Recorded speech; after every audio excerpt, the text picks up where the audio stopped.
একদিকে শিক্ষার স্বাধীনতা এবং হার্ভার্ডের ফেডারেল অনুদান, অন্যদিকে বৈশ্বিক বাণিজ্য নীতি আর জাতীয় নিরাপত্তা, এই দুই ক্ষেত্রেই বড় আইনি চ্যালেঞ্জের মুখে ট্রাম্প প্রশাসন।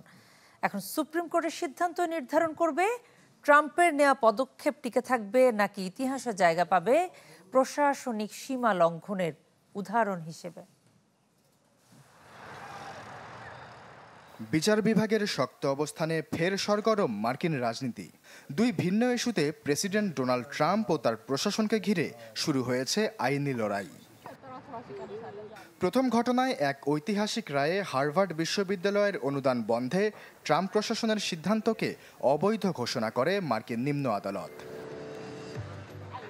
বোস্টনে ইউএস ডিস্ট্রিক্ট আদালতে দেয়া হয় এই রায়। বিচারক অ্যালিসন বারোজ বলেন, দীর্ঘদিন ধরে বিদ্বেষমূলক আচরণ সহ্য করে আসছে হার্ভার্ড। তিনি আরও বলেন, আইন না মেনে রাজনৈতিক এজেন্ডা বাস্তবায়নের জন্য বিশ্ববিদ্যালয়ের তহবিল বন্ধ করেছে ট্রাম্প প্রশাসন, আর সেটি করতে উসিলা হিসেবে ব্যবহার করা হয়েছে ইহুদি বিদ্বেষের ইস্যুকে। বারোজের মতে, এতে যুক্তরাষ্ট্রের সংবিধানের প্রথম সংশোধনী অনুযায়ী হার্ভার্ডের মুক্ত বক্তব্য ও একাডেমিক স্বাধীনতা লঙ্ঘিত হয়েছে।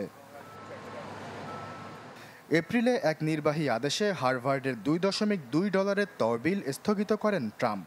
তার অভিযোগ, ক্যাম্পাসে ইহুদি শিক্ষার্থীরা হয়রানির শিকার হলেও তার বিরুদ্ধে যথেষ্ট ব্যবস্থা নেয়নি বিশ্ববিদ্যালয় কর্তৃপক্ষ। কিন্তু সে অভিযোগ নাকচ করে দেয় হার্ভার্ড। বিশ্ববিদ্যালয়টির দাবি, হোয়াইট হাউসের দাবিকৃত শাসননীতি, নিয়োগ প্রক্রিয়া এবং একাডেমিক প্রোগ্রাম পরিবর্তনে রাজি না হওয়ায় প্রতিষ্ঠানটির উপর চড়াও হয় ট্রাম্প প্রশাসন।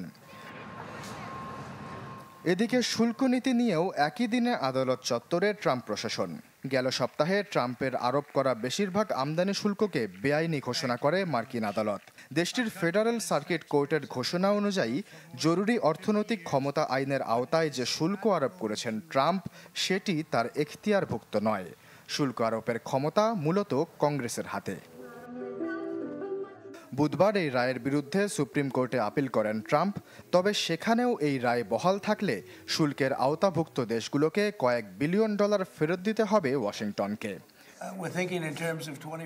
ট্রাম্প প্রশাসনের পক্ষ থেকে বলা হচ্ছে, এই রায় কেবল বেআইনি নয়, বরং চলমান কূটনৈতিক আলোচনাকে অচল করে দেবে। তবে এর পক্ষে মত দিয়েছে দেশটির ক্ষুদ্র ব্যবসায়ীরা। আশ্বাস চৌধুরী, চ্যানেল 24।